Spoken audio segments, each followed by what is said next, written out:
अपनी गलती अपने लोगों के बीच में स्वीकार कर लेना, ये बड़े बड़े नेता नहीं कर पाते हैं। वो 50 चुनाव हार जाते हैं, तब ये किसी को इंटरव्यू में कोने किनारे में जाके कहते हैं कि हाँ बहुत किया है, हमको मोदी चाहिए। मोदी हमारा पति है। अच्छा बात नहीं है। महामूर्ख हो, पत्रकार हो कि क्या हो, मैं क्यों मानूंगा? चित भी मेरा, पट भी मेरा, सिक्का मेरे बाप का, 16 फिल्म का सिक्का तुम्हारे पास ही है क्या? ये सब क्या देखना पड़ रहा है? अच्छा है मैं अंधा हूँ। मोदी जी वाला सिक्का है, नहीं बोल रहे तो दिमाग में आपकी तरह भूसा थोड़ा ना बैठा है। तो आपकी तरह मैं गोबर को चमनप्राश पी रहा हूं। सुन तो ले यार, अरे मैं आपकी भाषा में जवाब दूंगा जब, तो आपको मिर्ची लग जाएगी, उछल जाओगे।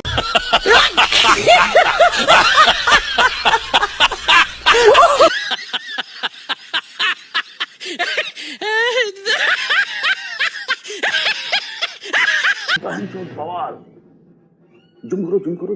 हमारे माँ बाप, हमारे दादा दादी सब यहीं के रहने वाले हैं और आज हमसे पूछा जा रहा है कि हमारे प्रूफ दिखाएं। हम क्या, हमारे कितने लोग हैं, आप देख सकते हैं। कितना दुख है कि हम भारत के रहने वाले और हमसे कहा जा रहा है कि हम बताएं, हम प्रूफ दें कि हम भारत के हैं या नहीं है। देश बेच रहे हैं आप। बोलिए सर, हमारा गठबंधन किससे है? आपके चैनल का गठबंधन मोदी जी से है। आप भी तो गठबंधन में बैठे हैं, आप भी तो ईमानदार पत्रकार हैं देश के। जी जिसकी लिस्ट में नाम है। जी पॉइंट पर आइए ना, इधर उधर क्यों जाते हैं, सीधा पॉइंट पर आइए। आदिल नाहिद हसन, आप क्यों परेशान हो रहे हैं सर? अच्छा, आज की डिबेट लाने के पैसे कितने मिले? हैं जी, पैसे कितने मिले? खाली जब तुम पजामे पे उतरोगे तो तुम्हारी औकात याद दिलाऊंगा। पैसे कितने मिले? भाई पैसा हो तो क्या कुछ नहीं हो सकता। जब तुम पजामे पर उतरोगे तो तुम्हारी औकात याद दिलाऊंगा। बदतमीज, क्यों सईदा सिंह बखार, क्यों सईदा सिंह बखार अपना चेहरा दिखा रहे हैं? म्यूजिक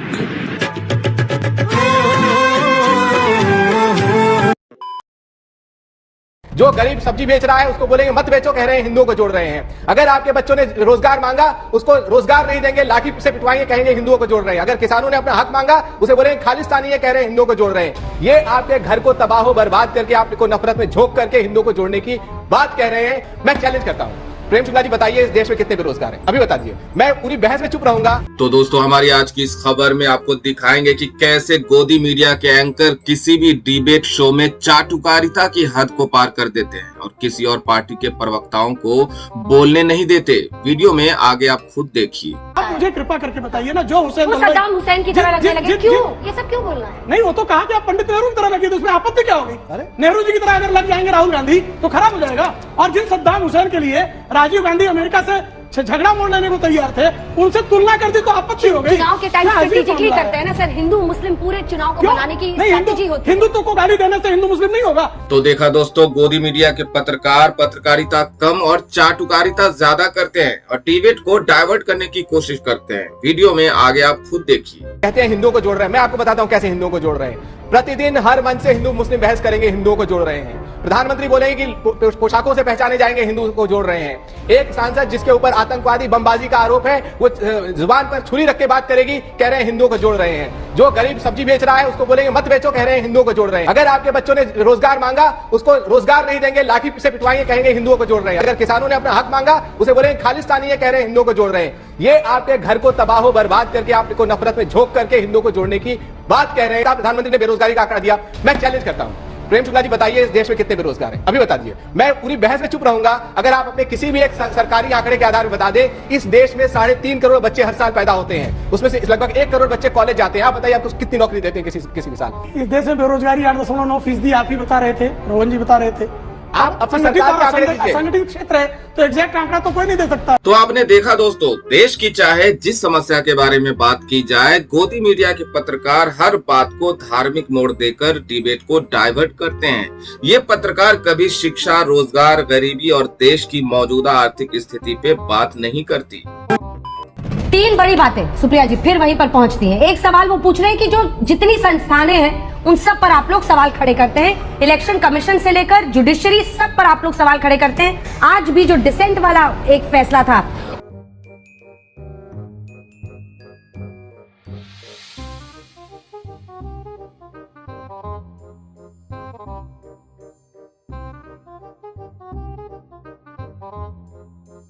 जीएसटी लागू होना और उससे जीएसटी के रिकॉर्ड कलेक्शंस, क्या ये एक अच्छा फैसला नहीं था?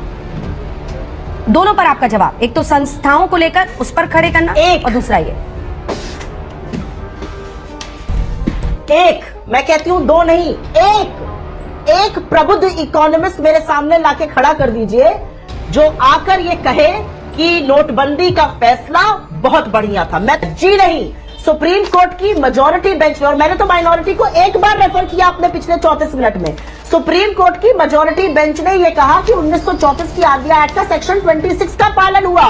उन्होंने कहा प्रक्रिया ठीक अपनाई गई थी। उन्होंने इसके परिणाम पर, इसके दुष्परिणाम पर एक शब्द नहीं बोला। लेकिन मैं कहती हूं एक इकोनॉमिस्ट लाके यहां खड़ा कर दीजिए जो बोले नोटबंदी का फैसला सही। What is GST? जीएसटी एक कंजम्पशन टैक्स है। जीएसटी इस देश का सबसे अमीर आदमी और इस देश का रिक्शा चलाने वाला भी एक ही देता है। जब वो ब्रेड खरीदेगा या जब वो माचिस की डब्बी खरीदेगा या चाय की पत्ती खरीदेगा या आटा खरीदेगा, जो मोदी जी की दया रही, उस पर वो वही जीएसटी देगा जो इस देश का सबसे अमीर आदमी देगा। और ये 2019 की बात है। मेरा कहने का बस इतना ही प्रयास है कि भारतीय जनता पार्टी और नरेंद्र मोदी आउटकम क्या हुआ सर? 1000 हटा के 2000 वाले भर दिए। और ये जो कांग्रेस पार्टी है ये केवल विरोध करती है, हर बात का विरोध करती है। मौका दीजिए। 1000 हटा के सर 2000 वाले गुलाबी भर दिए। अब समझ नहीं पा रहे। अंजना जी, आपने कहा कि बहुत यूनिक लोग थे जो आम आदमी पार्टी में है। आप भी बहुत यूनिक है। आप भी गायकी छोड़ के भारतीय जनता पार्टी में अब काम कर रहे हैं। आपको अपना क्या भविष्य दिखता है मनोज जी? क्योंकि देखिए एमसीडी चुनाव आपके लिए भी साख और नाक की लड़ाई है इस बार, और फिर विधानसभा में मोदी जी के नाम पर लोकसभा में तो आप फुल मार्क्स ले आते हैं, लेकिन विधानसभा का क्या, एमसीडी का क्या? अपना भविष्य आपको क्या दिखता है? क्या पहली मुख्यमंत्री बनेंगे कभी दिल्ली के? पहली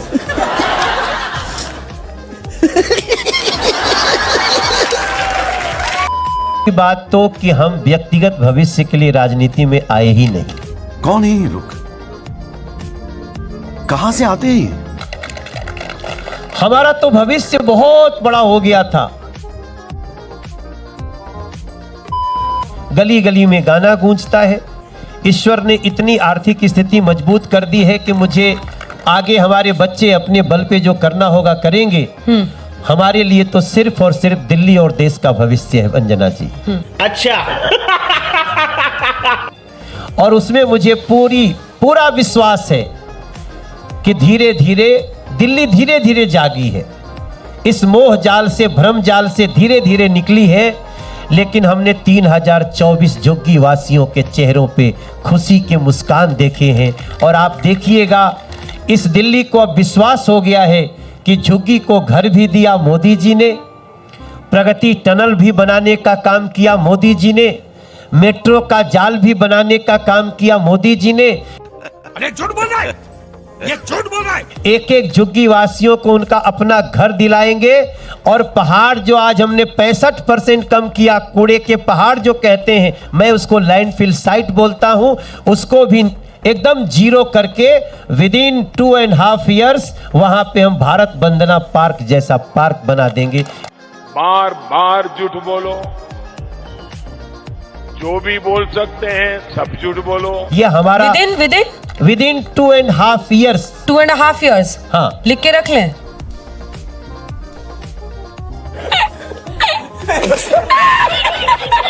आज से इसको देखो गोल पोस्ट चेंज करता है। वो पहले कहते थे यमुना साफ कर देंगे, अब 25 कह रहे हैं। आप कहते थे कि हम कूड़े का अंबार खत्म कर देंगे, नहीं हमने कहा हुआ है। हमारा आपके ऊपर आज तक के हमारा 2017 में वादा था कि हम विदिन 5 to 6 years ये कर देंगे। अगर अरविंद 5 तो निकल गए, नहीं निकला मैं दुखी हूं। इसीलिए तो एमसीडी को एक करना पड़ा। इसलिए तो हमने एमसीडी की व्यवस्था को बदली, क्योंकि अरविंद केजरीवाल जी के रहते ये करने नहीं देते, फंड रोकते रहते। तो हम लोगों ने एमसीडी का यूनिफिकेशन कर दिया। अमित शाह को जय श्री राम, निगम को दिया जीवन दान। देखिए ये जुमला है। अच्छा चलिए बताइए, 4 को जब जनता वोट करने जाएगी, क्या मन में ये डर सता रहा है कि जो कूड़े के इर्द गिर्द, अरविंद केजरीवाल खुद वहां गए और वहां पे आपने देखा अलग अलग जगहों पर उन्होंने कह दिया एमसीडी कुछ काम नहीं कर रहा, कूड़ा काम है इनका। अगर वही लोगों के टॉप ऑफ माइंड 4th को रह जाता है तो क्या कीजिएगा? कि क्या ये डर सता रहा है और क्या होना चाहिए आपकी तरफ से? क्या है आखिरी सवाल? देखिए जनता का डर होना भी चाहिए। जनता के सामने हम परीक्षा दे के गए हैं, तो अगर कोई ये कहता हम जनता से डरते नहीं, तो वो अरविंद केजरीवाल कह सकते हैं हम जनता का सम्मान भी करते हैं, जनता से डरते भी हैं, लेकिन हमने जो कहा था वो किया है। अब एमसीडी की जिस व्यवस्था में एमसीडी आत्मनिर्भरता खो चुकी थी, हमने उस एमसीडी को नरेंद्र मोदी जी ने वापस आत्मनिर्भर बनाया है। हमने अब तक जो किया है दिल्ली की जनता को अच्छी तरह पता है। सबके सब चोर हैं साले। ये भारत जोड़ो यात्रा नहीं, मुसलमान जोड़ो यात्रा है। देखिए, जो मानसिकता है वो नहीं बदल सकती है। आज देश को हम जोड़ने की बात कर रहे हैं, इसमें भी हिंदू मुसलमान कर रहे हैं। देश के लिए बात कर रहे हैं, सब लोग साथ में चल रहे हैं। हमने तो मोहन भागवत जी को भी बुलाया, ये बोल रहे हैं कि मुसलमान जोड़ो यात्रा है। तो ये मानसिकता, ये लॉजिक ही जिसके पास नहीं है, अब आप उनको राजनीतिक विशेषज्ञ बना के आपकी डिबेट में बिठाते, अब इनको कहें क्या? इतना छोटा पहले कभी नहीं हुआ हो। देखिए, कोई भी डिस्कशन ऑब्जेक्टिव होना चाहिए। आज जब बात कर रहे हैं, हम पूरे देश देख रहे हैं कि इतनी बड़ी यात्रा 3000 किलोमीटर से ज्यादा, जहाँ पे सब लोग जुड़ रहे हैं, पूरे देश को जोड़ने की बात कर रहे हैं, एकता की बात कर रहे हैं, बेरोजगारी के खिलाफ बात कर रहे हैं, महंगाई, आप उद्देश्य पर तो शंका नहीं कर सकते। आपको आपत्ति राजनीतिक हो सकती है, मैं मानता हूँ, क्योंकि अगर आप भाजपा में जाएंगे तो आपको मार्क्स काउंट करने हैं, और कल शायद आप गौरव भाटिया की जगह बैठे होंगे।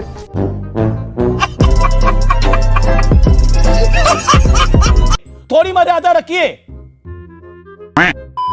मैं आपकी मजबूरी समझता हूँ, पर जहाँ पे आप जब डिबेट में राजनीतिक विशेषज्ञ की तरह है, कम से कम आपकी बातों में ऑब्जेक्टिविटी होनी चाहिए, जिसमें हम डिस्कशन करें। अंजना जी, मुद्दा आपने कहा विपक्षी, मैं आपके बीच में नहीं बोला था, मैं आपकी मजबूरी समझता हूँ, आपको आना है। गौरव भाटिया जी की जगह आपको उनकी नौकरी लेनी है। अच्छा बात नहीं है। होगा, आप काम अच्छा कर रहे हैं, आपकी भक्ति में दम है, वो भी होगा, पर थोड़ा सा जरा सब्र कर लीजिए। गौरव भाटिया भी ठीक काम कर रहे हैं, उनको इतना अन्याय मत कीजिए कि आप उनकी नौकरी तुरंत खा जाए। मुद्दा अंजना जी एक ही है, पूरे देश में जब से यात्रा शुरू हुई, और आज आप मीडिया कवरेज भी देख रहे हैं, हम लोग रोड डिस्कशन कर रहे हैं, क्यों कर रहे हैं? ये असर यात्रा ने खड़ा किया है, उसका मार्केटिंग नहीं हुआ है।